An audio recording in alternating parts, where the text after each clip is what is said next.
தினமும் ஒரு தேன்துளி.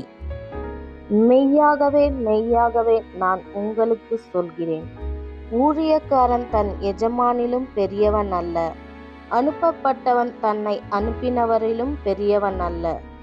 நீங்கள் இவைகளை அறிந்திருக்கிறபடியினால் இவைகளை செய்வீர்களானால் பாக்கியவான்களாயிருப்பீர்கள். உங்கெல்லோரையும் குறித்து நான் பேசவில்லை, நான் தெரிந்து கொண்டவர்களை அறிவேன். ஆகிலும் வேத வாக்கியம் நிறைவேறத்தக்கதாக என்னுடனே அப்பம் புசிக்கிறவன் என்மேல் தன் குதிங்காலை தூக்கினான். அது நடக்கும்போது நானே அவரென்று நீங்கள் விசுவாசிக்கும் பொருட்டு இப்பொழுது அது நடப்பதற்கு முன்னமே அதை உங்களுக்கு சொல்கிறேன்.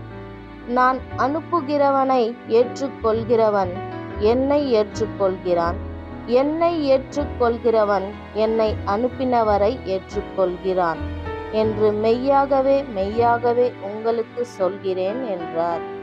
ஆமென்.